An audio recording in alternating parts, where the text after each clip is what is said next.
অষ্টম শ্ৰেণীৰ ছাত্ৰ ছাত্ৰীসকল সমাজ বিজ্ঞানৰ ইতিহাস খণ্ডৰ হোম এছাইনমেণ্টৰ সম্পৰ্কে আজি তোমালোকৰ লগত আলোচনা কৰিম। ইতিমধ্যে তোমালোকক মই আগৰটো ভিডিঅ'ত হোম এছাইনমেণ্ট 1 আৰু 2ৰ বিষয়ে কৈছোঁ। আজি এছাইনমেণ্ট 3 and 4ৰ বিষয়ে আলোচনা কৰিম। এই পাঠটো তোমালোকে ভালদৰে পঢ়িবা। বাণিজ্যবাদ আৰু ভাৰতলৈ ইউৰোপীয় ব্যৱসায়ীসকলৰ আগমন, এই পাঠটো পঢ়িব লাগিব। ইয়াৰ পৰা এটা প্ৰশ্ন দিয়া হৈছে, এছাইনমেণ্ট নম্বৰ 3,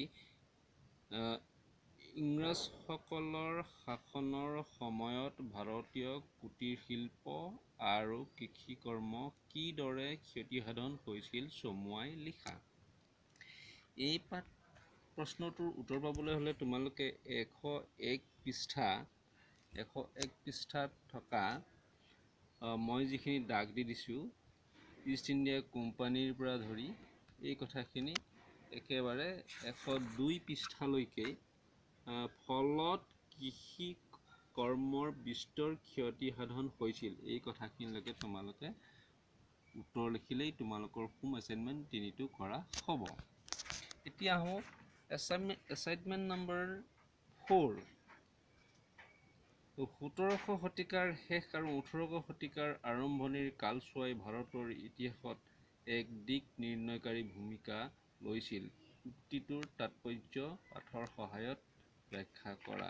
তোমালোকে একেধৰণে আকৌ বাণিজ্যবাদ আৰু ভাৰতলৈ ইউৰোপীয় ব্যৱসায়ীসকলৰ আগমন পাঠটো পঢ়িব লাগিব খৰচি মাৰি।